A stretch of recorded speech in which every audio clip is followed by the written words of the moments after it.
this has caused you, man, you are going through it. Not only do you suffer from Ness, but now you're going to go through this?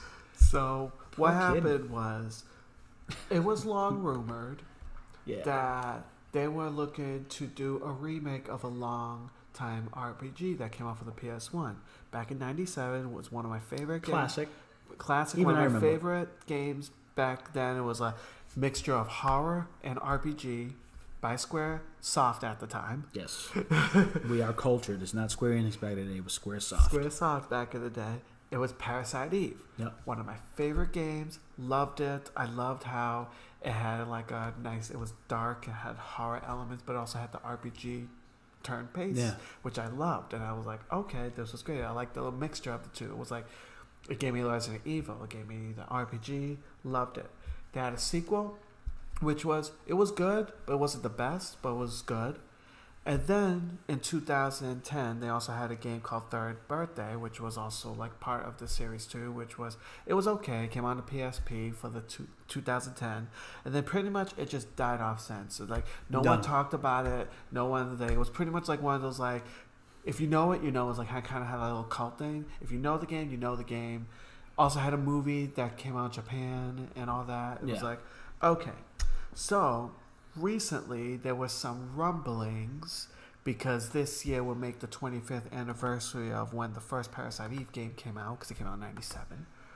And there was some rumblings that, you know, maybe because, you know, SquareEnix has been doing lots of remakes and remasters lately, that they were looking to do maybe a remake. And then there was something that came out with like Symbiosis, which, if you don't know like about the Parasite Eve, the whole point of it is it's a symbiosis of a parasite, which basically controls the whole body and turns them into these like creatures and stuff like that. Yep. And we was like, once we heard the symbiosis, I was like, oh my god, is this going to be a new Parasite Eve game? Oh my god, is it finally doing it? Is this really happening? That's what y'all get.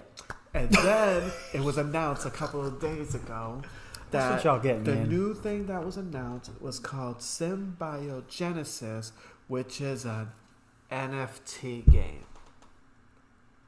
NFT game. Because, you know, for some reason, even though all other companies decided they want to stop doing it, SquareEnix is going all in on NFTs now. Because recently they had their NFT with the cloud statue that they released, and then now they're creating a whole game of the NFT of the things like the junk. Like, I'm sorry, if they couldn't make money, they couldn't make money off the actual game itself, knowing that it's a cult classic. We'll just make an NFT. If they remade the game, brought it out, or created a thing, people would buy it. People have been wanting to have maybe this make the happen. game and make it an NFT from that collectible whatever. No NFT. No. Oh, okay. Done with NFTs. Anyway. But see, y'all, that happened with the Xbox dongle. We were teased. We were going to be showing up. It was ready to come out. And it said, nah. But this one was like, we have a new name. The name could be something. Because, you know, Project Scarlet was Xbox Series X. We heard the name. We know what was happening.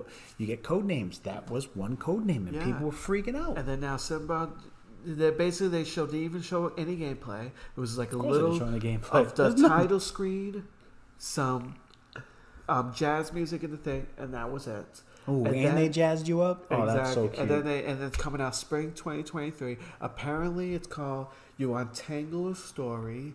You get all these characters that you can buy on. You could buy the characters using the NFT and the Ethereum and whatever the hell that whole NFT thing is. And you'll be able to show off your characters online on social medias and use those characters in order to solve problems using the NFTs. Like, this is like, they're like teasing you with all these like story-based like mysteries, and I love all that. But how you going to tie up in a paywall onto a paywall? It's paywall because you have to buy the NFTs on the Ethereum, and who knows how much that thing is going to cost. That's like the New York, what's it? The New York Post, Washington Post. When you go look at online and when you're ready to look at an article, it says pay now to get the full article. Oh yeah. That's literally, they're creating a storyline by trying to rope you in to the cult classic, and you have to pay. And the NFT is your form of payment, like a proof. The NFT is a receipt. It's so... for downloadable content. Pretty much. Yeah, it's so bad. Like, I was like, that is so disrespectful. Like no I was all on, disappointed. I was on Twitter earlier in the week, and I was so disappointed. Like, I sounded defeated. Like, I'm sure you read it. Yeah, you did a whole good thing. I'm like, but what is this? And then when I seen that, I looked at some of the reports. I'm like, okay. I'm like, all right, well, it's got to be. In me, I was ignorant at that time. I was like, yeah, it's probably something that he's going to be talking about mainly. And then, like, I was like, you know what, let me just read up on it. And then it mentioned NFT. I'm like, wait. And then I read into it. I'm like, man, this dude got trolled. Not just you.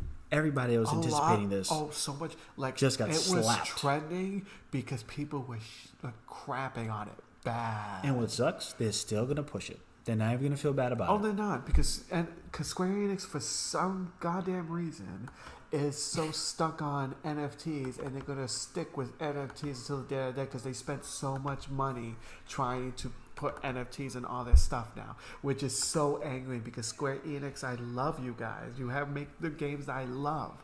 But then when you do dumb shit like this, it just pisses me off. Yeah, it does. It just pisses me off.